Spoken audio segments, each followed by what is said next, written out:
Simbolismo do corpo humano,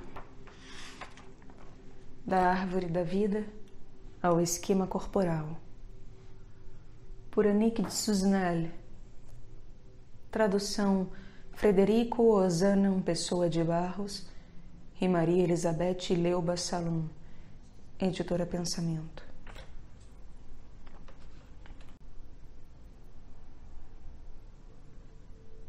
Capítulo 5. Da árvore das Sefiró ao esquema corporal.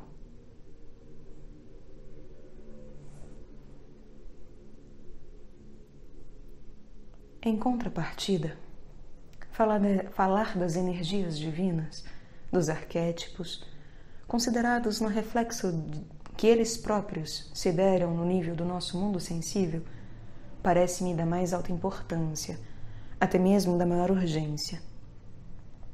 Na consciência do homem atual, todos os elementos do mundo sensível, privados de seu arquê, ou estão na confusão absoluta, ou na absoluta separação. O anarquista tem razão quando recusa os falsos arquês. Sua rebeldia leva-o a ver que o mundo é chamado a reintegrar os seus verdadeiros arquês e que nesse momento ele será realmente anárquico. O sonho da grande noite nada mais é que o confuso pressentimento da Jerusalém Celeste. Mas, como ocorreu no Éden, nosso anarquista moderno é por demais apressado. Por impaciência, o homem perdeu o paraíso, diz Kafka, esse visionário. E por preguiça, não volta a ele, completa. E a preguiça deixa-nos numa ignorância mortal, levando-nos a construir com nossas próprias mãos um labirinto do qual precisamos sair. Estudaremos esse mito do labirinto e veremos que só pelo conhecimento, no sentido não intelectual que demos precedentemente a essa palavra, é que o homem pode encontrar a saída. Veremos que é só pelo conhecimento, no sentido não intelectual que demos precedentemente a esta palavra, dizendo que conhecimento é amor, é que o homem pode encontrar a saída. Entre os tibetanos, esse tema do labirinto tem um lugar tão importante que ele constitui o objeto de uma das meditações básicas do monge. Este último traça o desenho do labirinto ou, às vezes, o destrói no espaço. É uma mandala. E a meditação começa. É preciso procurar a porta, ou antes, ser arrebatado por ela. Para nós, como um bonzo debruçado sobre a sua mandala, interrogaremos o desenho da árvore, a fim de que ela nos arrebate ou nos revele o que se passa em nós. Esse embaixo que é igual ao que está em cima para fazer o milagre da coisa una. Primeiro, o corpo do homem, imagem do corpo divino. Que há de mais próximo de nós, neste embaixo, e de mais enigmático no mundo, que o corpo do homem? Que há de mais concreto e de mais misterioso ao mesmo tempo, de mais complexo e de mais ligado numa unidade fundamental? Há um milênio, o mundo ocidental é, quer queira, quer não, escravo da forma de pensamento escolástico, corrente de pensamento dualista e racional, que impregna a teologia ocidental a partir do cisma de 1054, que separa o Ocidente e o Oriente cristãos, e aos poucos esvazia-a da sua dimensão trinitária e do seu vigor pneumático. O mundo ocidental herdou dele uma visão dual do universo.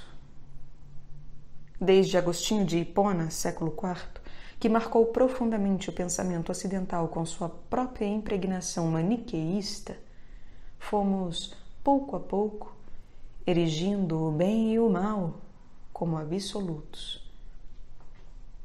Nessa perspectiva, o ocidental, ancorado na ideia de que o homem é um animal racional composto de uma alma e de um corpo, chega logo a identificar o mal com o corpo e o bem com a alma.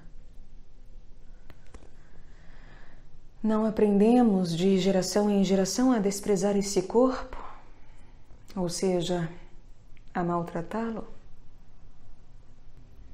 Nossa espiritualidade não se alimentou desde nossa infância de um dolorismo quase inexcedível?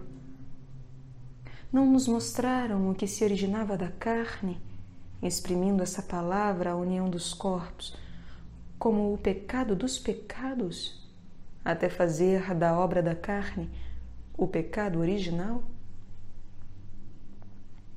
Notemos que essa última expressão aparece pela primeira vez sob a pena desse mesmo Agostinho de Hipona. Entre o corpo e a alma, com toda a confusão gerada por esse último conceito, o pensamento ocidental levantava, até há pouco tempo, um muro de separação insuperável.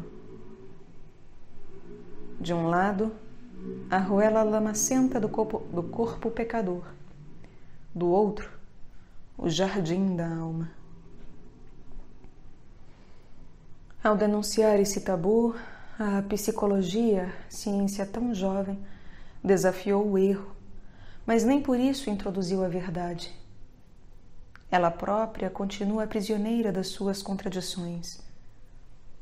Ora, do mesmo modo como no absoluto, simbolizado pelo nome divino Yod, He, Vav, Re, os dois Re só podem encontrar seu sentido exato na sua participação no Yod, que os une.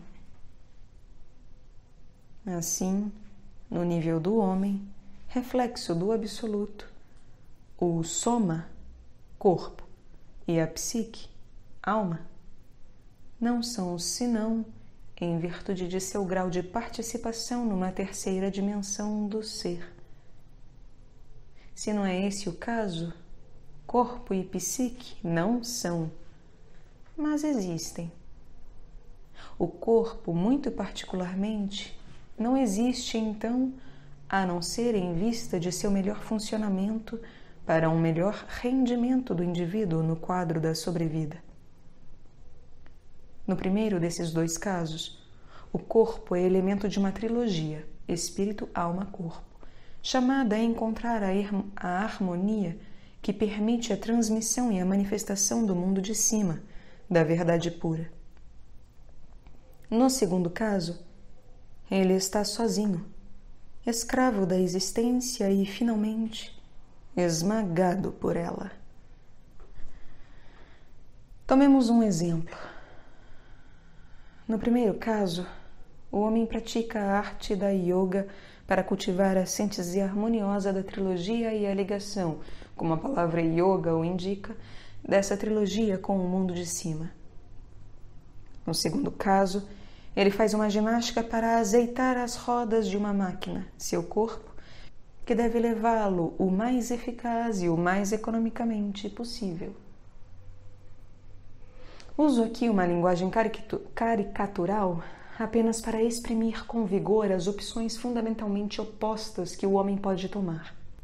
Opções segundo as quais ou o corpo é vivido, ele então é a imagem do corpo divino, tendendo a identificar-se com ele, ou é entretido, sofrendo a identificação com a banalização exterior. Os primeiros são os seus corpos. Os segundos têm um corpo. Para retomar a luminosa expressão de que se serve o professor Durkheim, ou Durkheim, na análise aprofundada que se dedica sobre esse tema. Parece-me importante insistir aqui sobre esse fenômeno de identificação que acabo de falar. Simples projeção da lei ontológica da imagem e da semelhança. No mito bíblico, o homem criado à imagem de Deus, vive na intimidade divina e é chamado a atingir essa semelhança. Separado de Deus, o homem vive na intimidade do mundo sensível, cuja experiência ele faz. Isso é o que agora lhe é natural. A intimidade do mundo interior a si mesmo, o mundo espiritual, não lhe é natural senão no acesso ao plano essencial de seu ser, nessa caminhada rumo ao conhecimento definido acima. Seja no mundo exterior, seja no mundo interior ao homem, a identificação de seu ser, corpo, alma e espírito é uma realidade que não precisa mais ser demonstrada, mas que preciso recordar. Ela é essencial a este meu estudo. Segundo, o mundo interior e o mundo exterior ao homem. Entendamo-nos bem aqui a respeito desses conceitos. O mundo interior e o mundo exterior, distintos um do outro e não separados. Lancei precedentemente duas proposições como base do meu trabalho. Uma, o homem no cosmos, a outra, o cosmos no homem. O homem no cosmos implica imediatamente a vida relacional.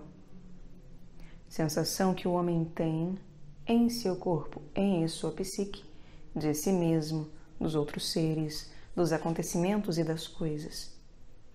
Depois, comunicação consigo mesmo e com os outros. Dessa relação decorre a vida do pensamento que se manifesta por via emocional ou intelectual. Não chamo aqui mundo interior esse mundo do pensamento, por mais secreto que ele seja. O pensamento ainda é condicionado pelo exterior das coisas.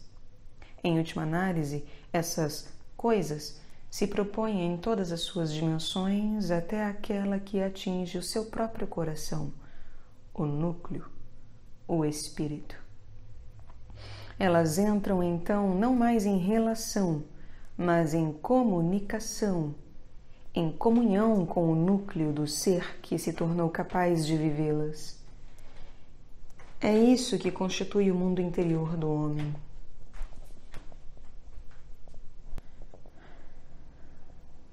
O coração do cosmos, no homem, encontra a sua imagem, a sua ressonância.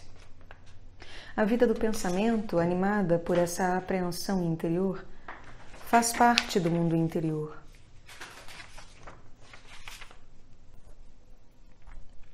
Vemos que o pensamento resulta dos dois planos, exterior ou interior, do homem. Segundo, ele se alimenta dos mundos psicofísicos imediatos ou do mundo espiritual imediato. No primeiro caso, o mundo espiritual não aflora ao nível consciente. O ser espiritual dorme. E o fenômeno da identificação vai do corpo e da psique ao mundo exterior que os alimenta. Cada um sabe quando, no plano físico puro, existe identificação entre o homem e o lugar que ele habita. Seja, por exemplo, um europeu que se estabelece na China, o europeu adquirirá, pouco a pouco, uma morfologia chinesa. Notam-se espantosas aquisições de semelhança entre duas criaturas que vivem juntas, mesmo que se trate de um homem e de um animal doméstico. Quanto à ressonância do corpo sobre a alma psíquica ou desta sobre o corpo, esse fato não precisa mais ser demonstrado, já que constitui o objeto de uma nova ciência médica chamada psicossomática. De um modo geral, podemos afirmar que a criança, particularmente, afeiçoa seu corpo e sua alma por identificação direta com seus pais, donde o papel tão importante dos pais, que não consiste tanto em agir quanto em ser. No segundo caso, o mundo espiritual é vivido. O homem alimenta com ele tanto a alma psíquica, que se espiritualiza, quanto o corpo físico, que se identifica pouco a pouco com a própria substância de seu alimento. Como prova, bastam-nos os frutos concretos da experiência mística. Dentro das suas limitações, o místico cristão ocidental, à força de contemplar o Cristo que sofre e morre na cruz, conhece os estigmas. Chega a carregar em seu corpo a marca das feridas que ele contempla na pessoa do Cristo. Foi o que aconteceu com Francisco de Assis, com Teresa de Ávila, em nossos dias com Teresa Neumann e com o Padre Pio, entre outros. Inúmeras obras analisaram esse fenômeno estranho às outras tradições e ainda mais desconhecido da tradição cristã conservada no Oriente. O objeto da contemplação desses místicos orientais é o ícone do Cristo glorioso, do Cristo ressuscitado que venceu a morte e revestiu o homem cósmico com seu corpo de luz. Em consequência, não é raro encontrar nesse outro contexto do mundo cristão fenômenos de transfiguração. Motovilov, discípulo de Serafim de Sarov, conta como seu mestre o envolveu com a luz em que transformara seu corpo. Nesse plano, a matéria volta a ser energia, mas potencialmente ela já o é e irradia aquilo de que ela se alimenta. De acordo com o grau de participação do homem em seu ser divino, seu corpo irradia, em graus diversos, o mundo de cima. Nessa perspectiva, o corpo humano parece verdadeiramente ser aquilo que nos é dado de mais concreto para refletir o mundo divino. Não reside nisto a sua justa motivação? Problema terrível. Se a minha proposição é justa, o corpo humano deve corresponder ao corpo divino. Sua construção deve obedecer ao esquema ontológico das estruturas divinas. Ele só poderá adequar-se ao desenho do tetragrama espada, ao desenho das árvores da Sefiró. Na verdade, devo confessar que não é por esse processo de pensamento que cheguei a semelhante conclusão. Foi a própria conclusão que se impôs a mim de chofre. Contemplando a árvore da Sefiró, um dia vi nela o corpo do homem. O desenho era mental. Isso se passou numa tarde, em plena rua. Fui tão violentamente arrebatada que me encontrei de repente diante da certeza de estar num caminho real, num caminho de verdade. A rua se iluminara. Devo, contudo, precisar que essa visão me foi depois confirmada por essa mesma tradição cabalística segundo a qual Adão, o homem de baixo, por oposição a Elohim, o homem de cima, descende em sua morfologia corporal da estrutura fundamental dos mundos de que a árvore da Sefiró é o arquétipo. Só que, no momento em que a formulava, essa realidade não me vinha de uma informação qualquer, mas de uma experiência pessoal. Nesse momento, outra certeza se impôs a mim com não menos violência, a de poder verificar a autenticidade da árvore por sua adequação ao corpo humano. Em outras palavras, se o corpo não era a árvore da Sefiró, esta última não era nada. Hoje podemos assegurar que a árvore é o esquema da construção do mundo e que, à sua imagem, o corpo humano é o esquema da construção do nosso devir. O corpo é, ao mesmo tempo, nosso instrumento, nosso laboratório e nossa obra para atingir nossa verdadeira estatura, que é divina. Terceiro, a estrutura do corpo segundo o desenho da árvore da Sefiró. A imagem da forma do tetragrama que Moisés contemplava, o esquema corporal parece-nos essencialmente constituído por 3 eixos verticais. A coluna vertebral, pilar central ou coluna do meio, que corresponde à senda Keter Malachut, que une a coroa ao reino, a cabeça aos pés. Os 2 lados do corpo, ou pilares laterais, correspondem respectivamente aos pilares de rigor à esquerda e de misericórdia à direita. Sobre essas estruturas verticais apoiam-se 3 triângulos. O triângulo superior correspondente à cabeça. O primeiro triângulo invertido corresponde ao complexo cardiopulmonar. O segundo triângulo invertido ao plexo urogenital, baixo ventre e pubis.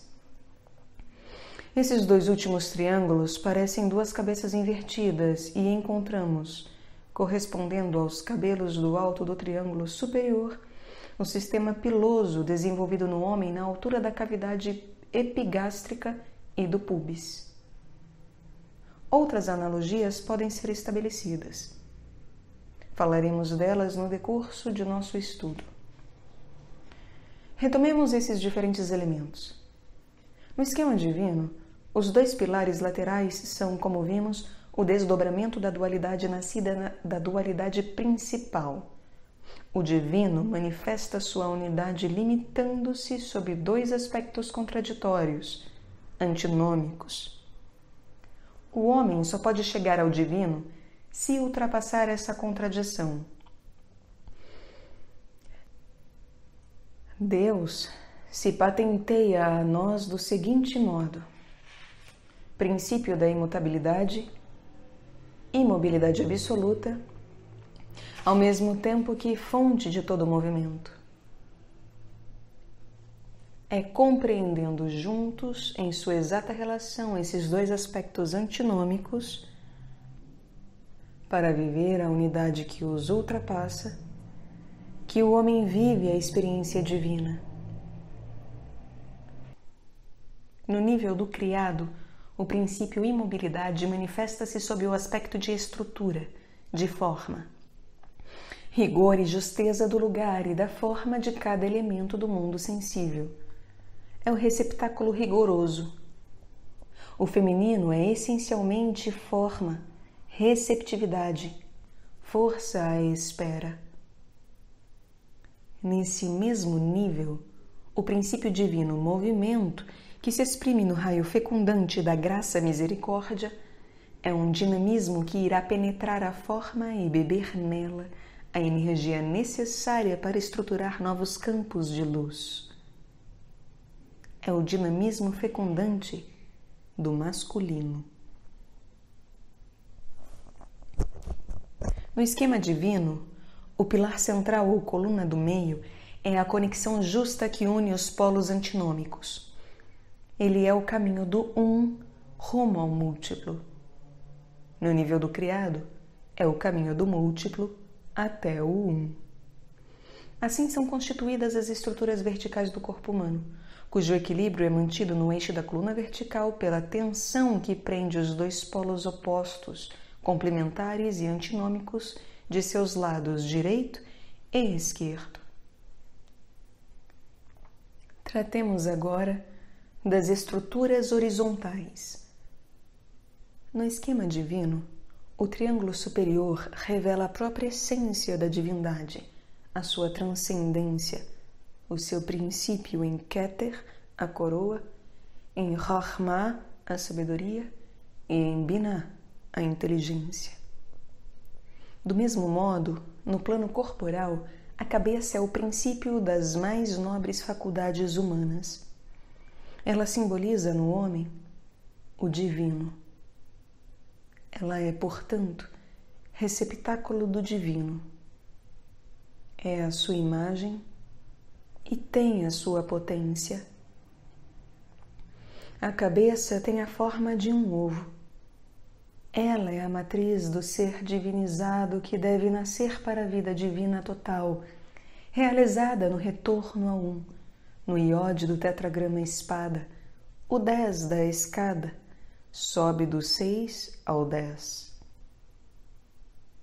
A iconografia hindu revela esse aspecto no simbolismo da flor de lótus que se abre no alto do crânio. Em outras tradições, são os chifres enraizados nesse mesmo lugar que se elevam em meia-lua e expressam o mesmo simbolismo. Esse não é menos estranho à iconografia cristã, que representa o Cristo glorioso dotado de chifres. Mas nesse nível, os chifres tornam-se coroa. Assim, delineia-se o nascimento pelo em cima. Mas é também por esse caminho, a cornucópia, que o mundo divino desce até o homem.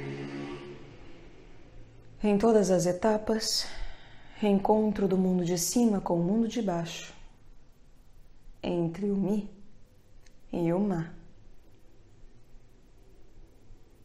O primeiro triângulo, invertido em relação a esse triângulo superior, corresponde no plano divino à tríade Chesed, Din, Tiferet, misericórdia, justiça e beleza. Esta contém em si o mistério das leis ontológicas, portanto, e liberadoras. No plano corporal, esse primeiro triângulo invertido, reflexo da cabeça, corresponde ao complexo cardiopulmonar. Ele é a sede do ser espiritual, a matriz do ser divino. Somente o homem espiritualizado pode entrar no conhecimento das leis ontológicas. Entre esses triângulos, levanta-se o pescoço. Quando o Deus da Bíblia se irrita contra o seu povo de dura cerviz, ele denuncia a corruptura das comunicações entre o peito e a cabeça. Tiferet, a beleza, o coração, não pode mais refletir o ponto mais alto do triângulo, Keter, a coroa. O coração não é amor divino criador. No vazio, ele se alimenta então do segundo triângulo invertido. Ele é afetividade sentimental, presa das paixões que se entregam à dualidade e o dilaceram. Enquanto o coração se nutre do triângulo superior, que é essencialmente uma ultrapassagem da dualidade, ele é senhor de seu afeto. Quando ele se alimenta desse afeto, ele é escravo dele. É no nível do tetragrama espada que se faz a separação entre o Iod, o divino, e o Vav, o homem. Sem cabeça, incapaz de tornar-se Deus, o homem, nessa situação, recria para si uma falsa cabeça, com todos os valores que ele deifica, mas que são ilusórios. Seria preciso que ele se desembaraçasse dessas falsas cabeças, se purificasse dos valores muito relativos, até mesmo errôneos, que são representados por inteligências e sabedorias dessas máscaras. Estudarei esse último problema no simbolismo da decapitação, particularmente em João o Batista e em São Dionísio. Simbolismo que aparece muitas vezes nos sonhos. Em contrapartida, quando Deus sai à frente do seu povo caminhando no deserto, o povo de Israel é então verdadeiramente a humanidade em marcha rumo à sua deificação. Quando Moisés desce pela primeira vez da montanha onde recebera as primeiras tábuas da lei, encontra um povo de dura cerviz que havia substituído sua verdadeira cabeça pela cabeça do bezerro de ouro. Moisés então quebra essas tábuas. O simbolismo aqui é claro. Moisés encontra um povo evoluído no segundo triângulo inferior e, por conseguinte, incapaz de conhecer e de viver as leis ontológicas. elas serão substituídas numa oitava inferior pelas leis que ainda hoje regem o povo judeu, símbolo da humanidade prisioneira de seu erro. Nós as conhecemos todas. São não apenas as leis morais, mas uma codificação cuidadosa dos menores detalhes da vida comum, tudo isso simbolizando essas leis ontológicas, significando-as. E quando mais tarde Cristo convida seu povo a passar do significante ao significado, da lei ao arquétipo, Israel não estará mais pronto a segui-lo. Aliás, não nos vamos enganar. Bom número daqueles que se dizem cristãos são igualmente escravos da lei em seu aspecto moralizante e tranquilizador. O cristianismo não é uma moral, mas uma perigosa libertação no acesso à consciência das leis ontológicas.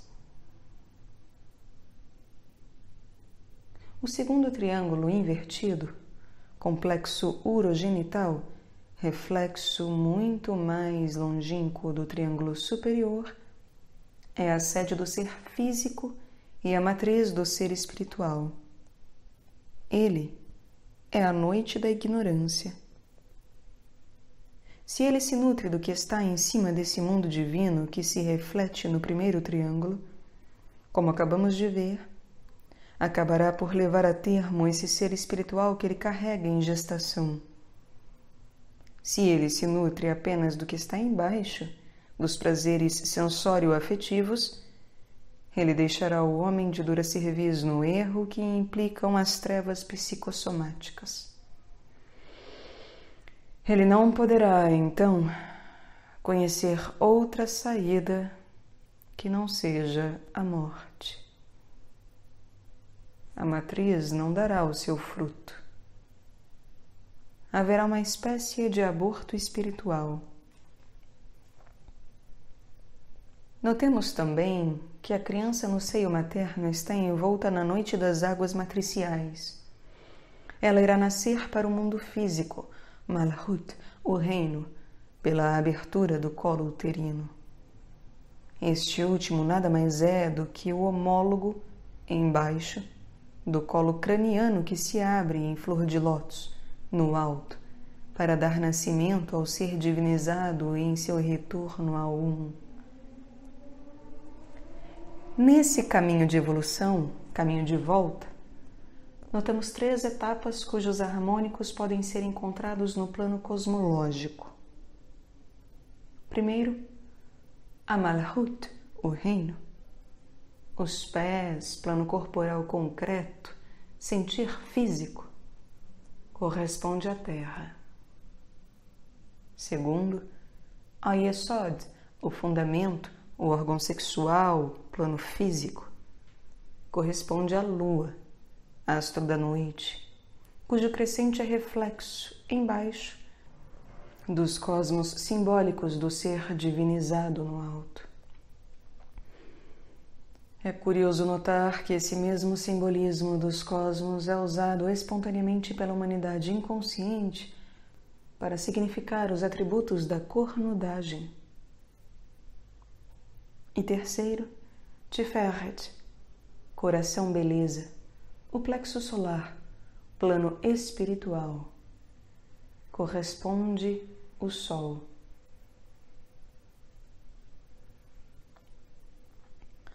Nosso sistema solar construído, como todos os outros, a imagem do arquétipo universal tem, portanto, certamente, seu triângulo superior, de onde lhe vem a energia. Energia essa que é transmitida a Yesod e a Malhut, a Lua e a Terra. Ora, no plano corporal, se nós nos olharmos vivendo, reconheceremos que não é nosso ser espiritual, nosso sol, que alimenta nosso ser psicofísico, mas que são nossas sensações, a terra e nossas emoções, a lua, que fazem o bom e o mau tempo no nível do nosso plexo solar. Sentimos uma alegria, chega a primavera e nosso coração está em festa. Chove, faz frio, sentimos-nos mal física e psiquicamente, ficamos tristes. A alegria nos sufoca no nível do peito, mas a dor nos aperta. O estômago então se contrai até o vômito, até a crise de fígado ou a icterícia, às vezes. O conjunto do plexo solar é perturbado pela emoção, seja ela qual for, e o ritmo cardíaco é testemunha dessa perturbação. Em outras palavras, o homem vive ao contrário. Não sendo mais alimentado de cima, seu plexo solar é escravo das informações recebidas de baixo. As medicinas psiquiátrica e psicossomática baseiam-se nesse estado de fato. Elas não tentam inverter a marcha, mas dar a valores de baixo essa força de absoluto, capaz de substituir o absoluto de cima. É assim que vemos a escola freudiana realizar uma obra justa ao libertar o homem do moralismo constrangedor ligado no Ocidente ao mundo da sexualidade, mas fazer obra mais discutível ao erigir esta última como padrão das mais altas motivações humanas. A melhor medicina, de acordo com o nosso esquema, consistiria em recolocar o paciente no caminho de uma marcha para o bem. Mas tal atitude faria supor, da parte dessa ciência, o reconhecimento da realidade desse plano espiritual do homem, desse ser essencial nele, de sua vocação divina. Se ela tornasse a se enquadrar nessa perspectiva, é certo que o médico voltaria a ser o sacerdote que foi outrora, sacerdote no sentido de mestre, e não de árbitro da moral ou de concorrente complexado do líder político em que ele se transformou no Ocidente. É por efeito de uma verdadeira inversão da marcha que ele teria operado primeiro em si próprio, que esse mestre poderia levar aos demais a deter seu processo de involução para colocá-los em seguida no caminho da evolução. Qualquer outra medicina deixa o homem num impasse, ou num patamar necessário durante certo tempo, mas que, de todo modo, exigirá um dia outro patamar. Prossigamos em nosso estudo do esquema corporal. Poderemos então destacar outro aspecto. De Malhut ao local que liga Hod a Netzach, ou seja, desde os pés até a altura dos quadris e dos rins, define-se um primeiro estágio. Desse sítio horizontal até aquele que mais alto lhe é paralelo, unindo Din a Chesed, os ombros, nesse quadrilátero que constitui o tronco corporal, define-se um segundo estágio. Enfim, o triângulo superior, a cabeça, forma um terceiro estágio. Na perspectiva do desenvolvimento do homem através do tempo, do nascimento à morte, o primeiro estágio é o da infância, o segundo, o da idade adulta, e no terceiro a cabeça é determinada pelos novos campos de consciência que se abrem no curso dessas diferentes idades. É chamada a mudar até tornar-se o iode do tetragrama espada e a ser coroada. No plano do primeiro estágio, que chamei de ter, a criança essencialmente adquire o conhecimento do mundo imediato e concreto que a rodeia. Pelos seus sentidos, ela o apreende. Depois, pelo desenvolvimento do seu intelecto, que prolonga os sentidos, estuda-o com mais profundidade inventariando assim seus elementos através do tempo e do espaço. Descobre as leis que ligam entre si esses diferentes valores descobertos aos poucos. Adquire sua estatura física, que, lá pelos 21 anos, se estabilizará. Adquire, pouco a pouco, seu equilíbrio psíquico.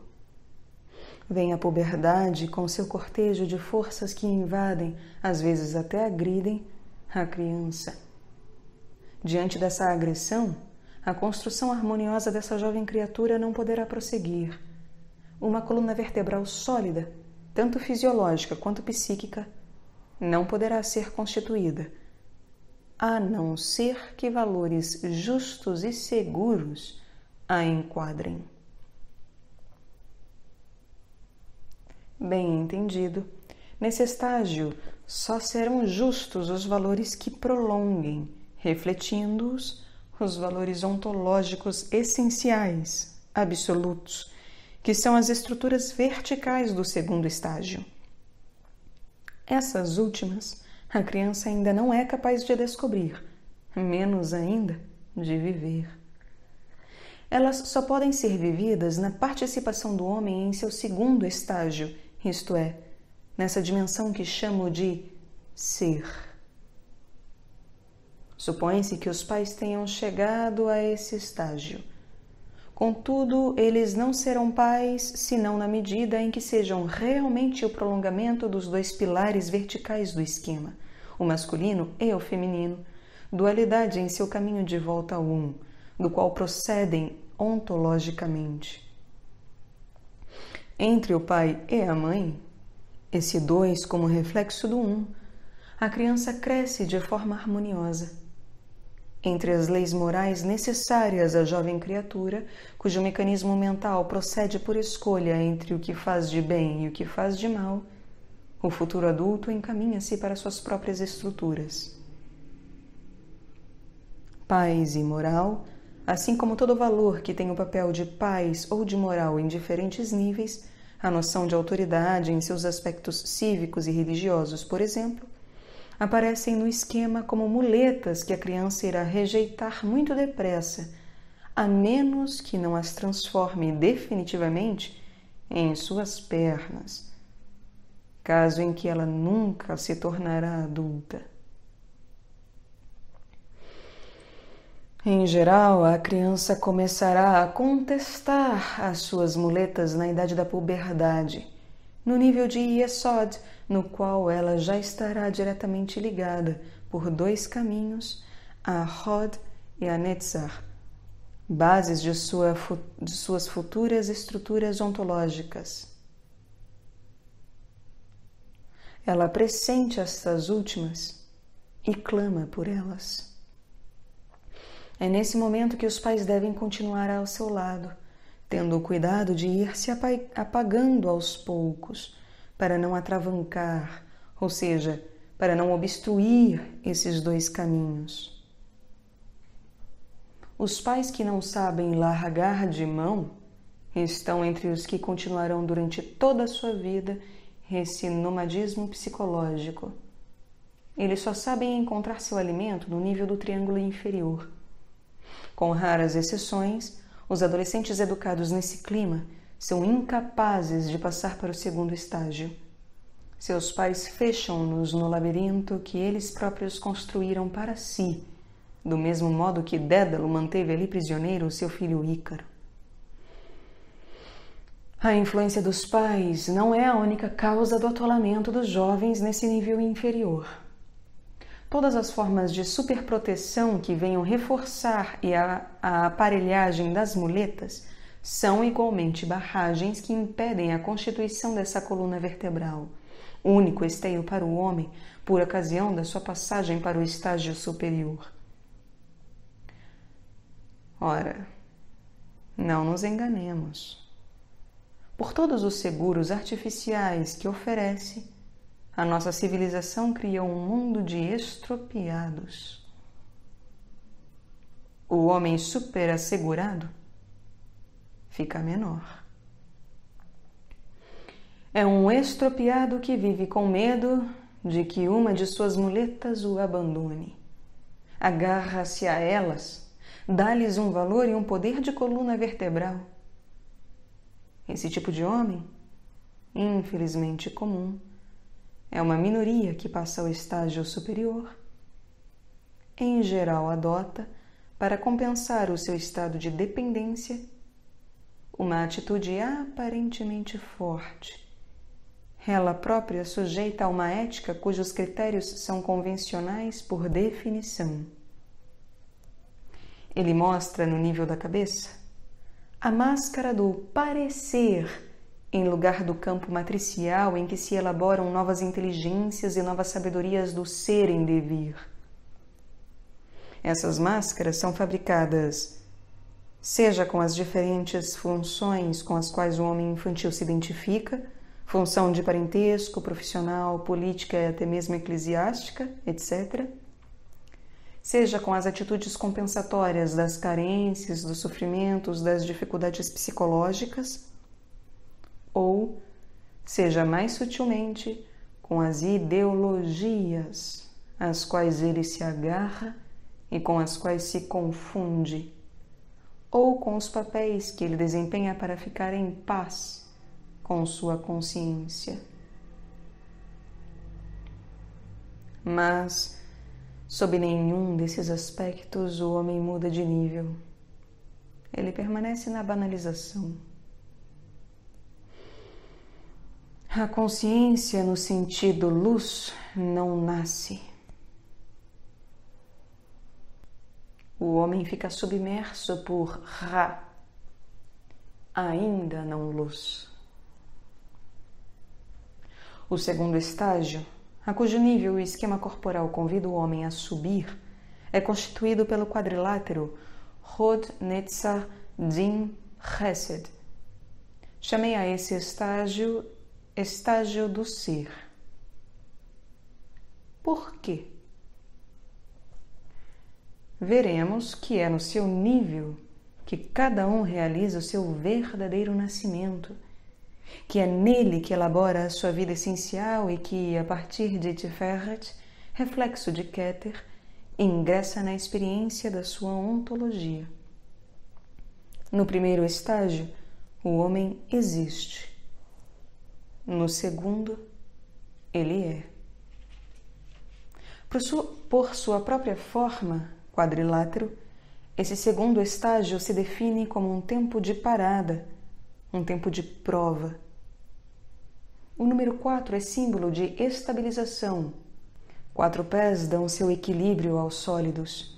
4 paredes constituem a estrutura de uma casa. Além desses exemplos concretos, o 4 introduz a ideia do lugar fechado, secreto, coberto, no qual quem permanece um tempo vive uma provação. Todas as tradições explicam essa noção de provação ligada ao número 4. O fato de se colocar alguém ou algum lugar em quarentena responde a uma lei ontológica. Entre os egípcios, assim como no mundo judeu-cristã, os 40 dias que se seguem à morte preparam uma passagem difícil de se ultrapassar. A tradição sagrada do Antigo Egito traz o relato de que o faraó, 40 dias depois de sua morte, deveria enfrentar um touro antes de entrar na mansão dos deuses. Os reis da França nunca foram enterrados antes que transcorressem 40 dias de sua morte. Em nossos textos sagrados, o povo hebreu erra durante 40 anos pelo deserto depois de sair do Egito. Cristo jejua durante 40 dias no deserto depois de seu batismo. Do mesmo modo, 40 dias de jejum preparam o cristão para a Páscoa, cujo sentido etimológico também é o de passagem. Nesses mesmos mistérios cristãos, a Ascensão assinala o 40º dia depois da Páscoa. No ventre da mãe, a criança amadurece durante 7 quarentenas. Todos os exemplos que poderíamos multiplicar a respeito desse tema, através das diferentes tradições, explicariam essa mesma noção de pausa, de parada, num lugar de prova, que precede uma passagem vivida como uma festa. O quadrilátero surge então como uma matriz, a menos que se transforme em túmulo para aqueles que não têm o conhecimento das verdadeiras leis, ou, mais simplesmente, para aqueles que não têm esperança. A lei que rege essa prova está inscrita na palavra hebraica que corresponde ao número 4. Essa palavra é Dalet, que quer dizer porta. Não é preciso ir mais além. Já no número que simboliza a prova, a matriz, esse lugar fechado de onde parece não se sairá jamais, impõe-se a noção de porta. Toda matriz é uma porta. Toda prova contém o seu fim, que é a passagem por ela. A palavra hebraica Dalet se decompõe da seguinte forma: 4, 30 e 400. A porta é constituída como uma abertura que é enquadrada por 2 outros 4. De algum modo, 2 pilares que deixam passar o 30, símbolo do movimento, da vida. O 4 nos aparece então em sua significação profunda e antinômica de parada e de passagem. Infelizmente, 2 tendências opostas inflectem o homem médio para atitudes não justas. Aquele que se enquadra na primeira categoria, a dos resignados, a dos mortos-vivos, não vê no 4 senão um aspecto de parada. Essa parada transforma-se para ele na prisão, na morte. A matéria transforma-se então para ele realmente num túmulo, sepultando com o desafortunado todo o seu potencial de criatividade, de luz, de alegria. Aquele que sai da segunda categoria não vê, pelo contrário, senão o aspecto passagem, recusando-se a dar uma realidade à presença ponderável de 2 pilares.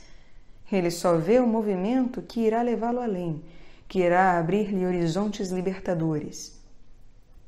Penso aqui numa tendência que se espalhou entre os adeptos de um hinduísmo mal integrado, não considerar este mundo formal, visível e concreto, que é, por certo, a prova essencial, a não ser sob o aspecto de Maya, ilusão.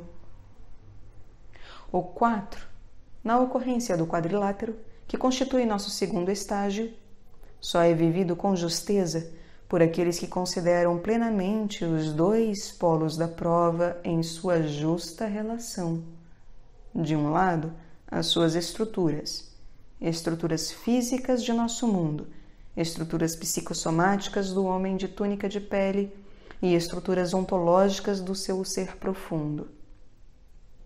De outro lado, o dinamismo da vida que exige a realização, desde o germe até o fruto.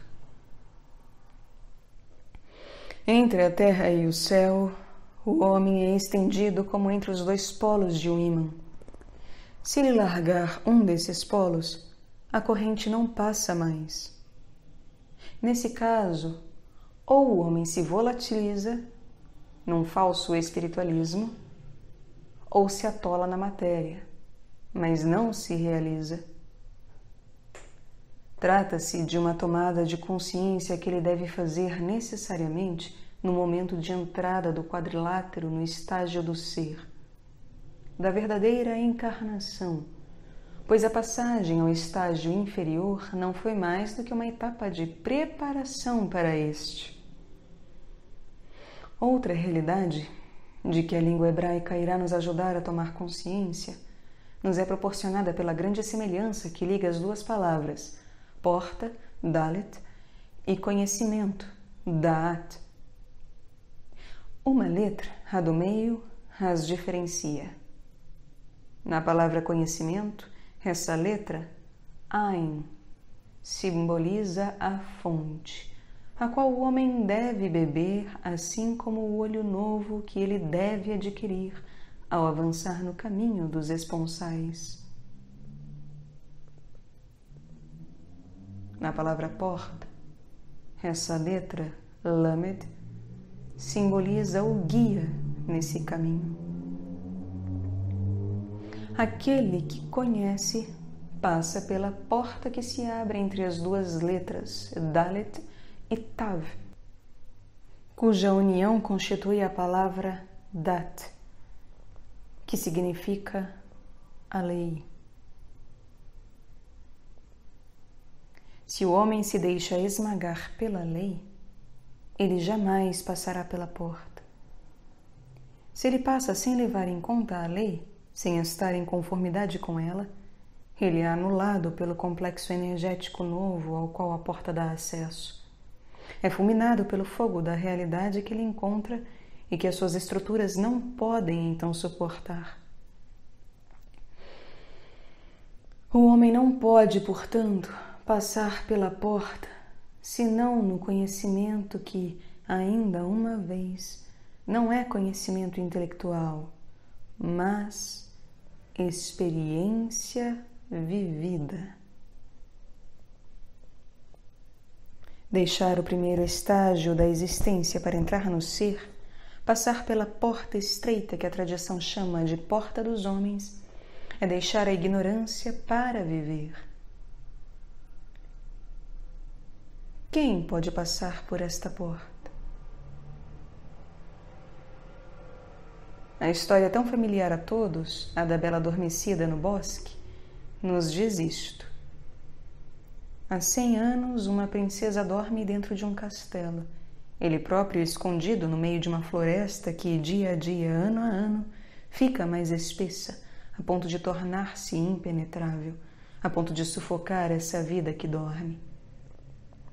Com a princesa, dorme seu cão, seus criados, todo o castelo, o jardim. No fim de 100 anos, o filho do rei vizinho fica sabendo da existência da Bela Adormecida. Seu coração inflama-se por ela. Ele decide ir despertá-la. É fácil adivinhar as desventuras do jovem príncipe cortando as urzes da floresta para nela penetrar e chegar ao seu coração.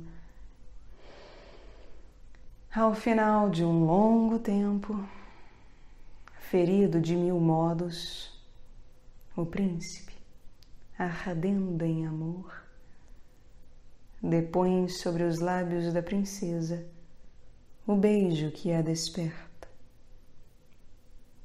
Com ela, pormenor da maior importância, despertam o cão, os criados, o castelo, o jardim.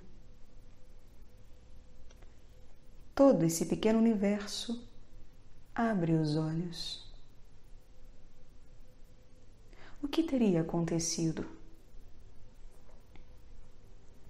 A Bela Adormecida é Tiferet, beleza, o sol do ser que não pode brilhar antes que o homem suba até ele.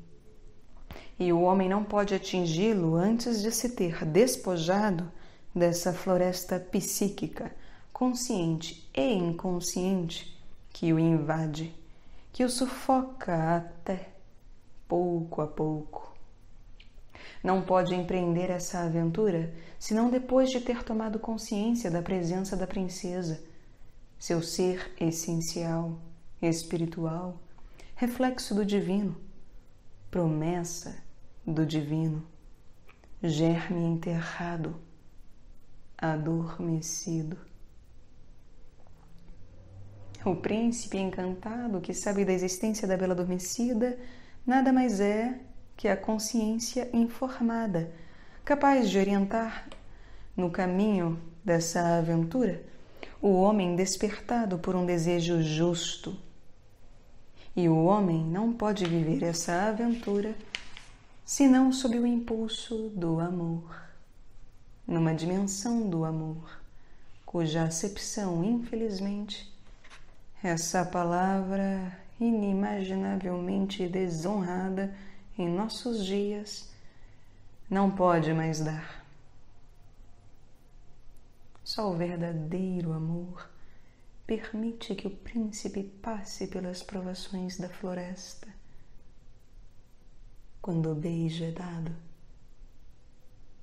É o despertar do ser.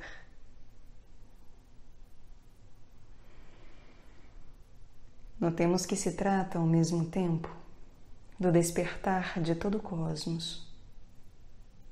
Os familiares, o cão, o jardim, são os reinos que esperam juntos o despertar da humanidade para brilhar com a sua verdadeira cor.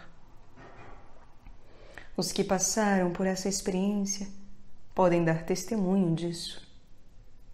O cotidiano, o gesto cotidiano, vivido até a insipidez da repetição, toma nesse estágio um relevo sempre novo. Eis que faço todas as coisas novas.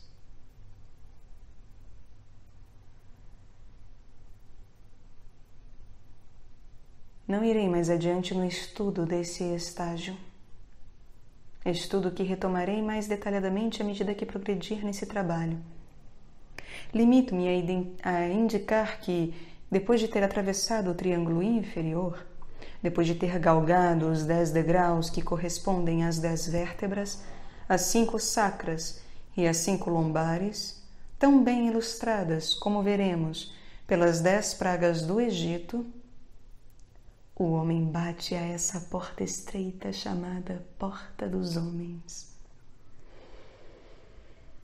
Transposta essa porta, ele sobe os 12 degraus das suas 12 vértebras dorsais. Essa passagem dentro do quadrilátero, a única encarnação verdadeira, em todas as tradições, efetua-se sob o signo do dodecanário, dos 12 meses do ano, dos 12 trabalhos de Hércules até a chegada a Jerusalém Celeste, que se abre em 12 portas, que as 12 tribos de Israel, e depois delas, os 12 apóstolos da tradição prefiguram. Em sua ascensão, ao longo de suas 12 vértebras, o homem trabalha, rega e cultiva as suas terras interiores a fim de que todas, pouco a pouco, deem a totalidade dos seus frutos. Quando todos os frutos estão recolhidos, terminada a colheita, o homem bate à porta superior do quadrilátero, chamada Porta dos Deuses. 7 vértebras cervicais o acolhem. É o septanário apocalíptico. Estamos lembrados da importância do número 7. Ele simboliza uma morte, um apagamento necessário ao novo nascimento que será vivido no número 8.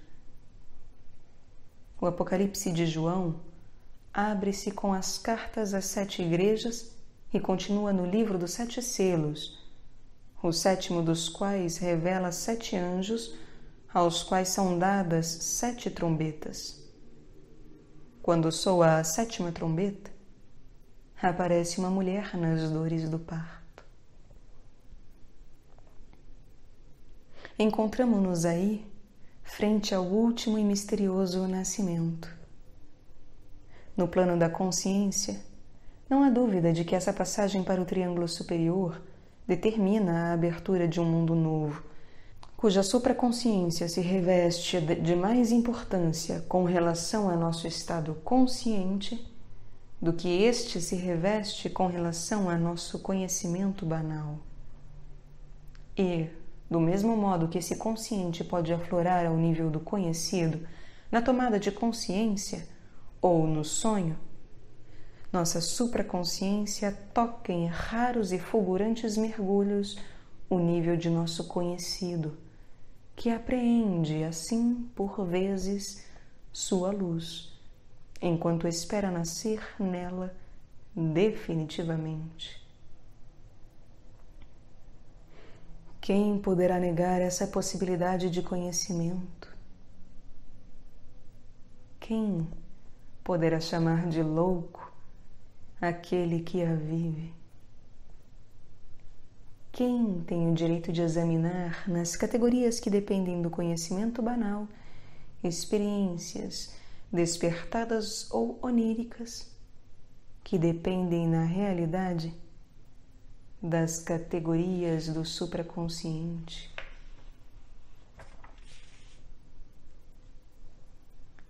Proponho com isso, muito rapidamente, voltarei a falar nisso depois, um problema grave desses tempos em que o psicanalista muitas vezes representa o papel de aprendiz de feiticeiro e em que o psiquiatra desconhece a experiência divina e seu corolário, o das trevas. Entre a consciência e a supraconsciência situa-se o que a tradição hebraica chama de retorno das luzes. Trata-se de um retorno misterioso, de acordo com o qual o homem, que até aqui era espelho de Deus, atravessa o espelho. Seu braço direito torna-se o braço esquerdo de Deus. Entretanto, no divino, o homem é retornado e o interior torna-se o exterior. Hoje vemos por meio de um espelho, de forma obscura.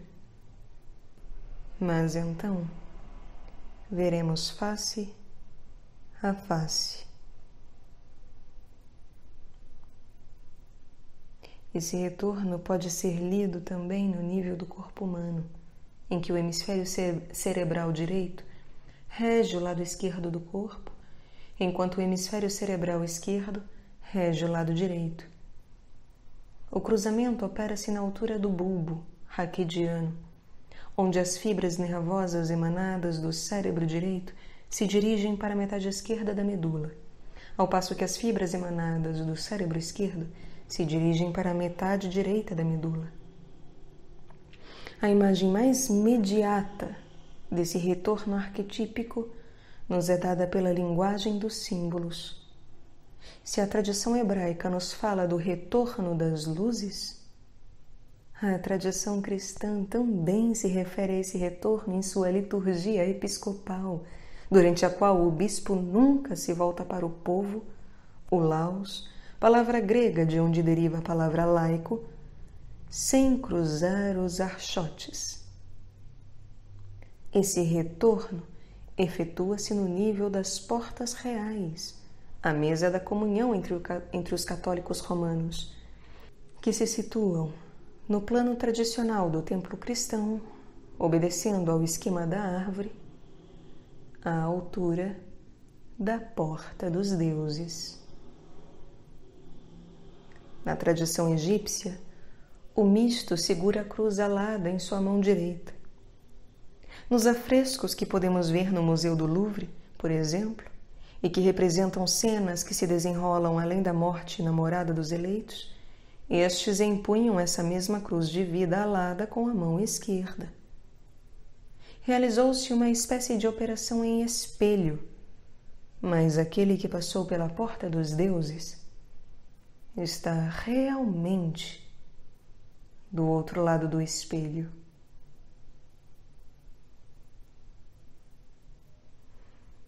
Essa noção de retorno, impossível de ser captada pelo intelecto, só pode ser comparada à imagem de uma luva que se vira do avesso. Nesse caso, a luva direita só poderá vestir a mão esquerda, mas o interior tornou-se exterior. Esse retorno é acompanhado da travessia das hierarquias angélicas, mundos invisíveis que as vértebras cervicais simbolizam no nível do corpo. Elas conduzem ao último mistério.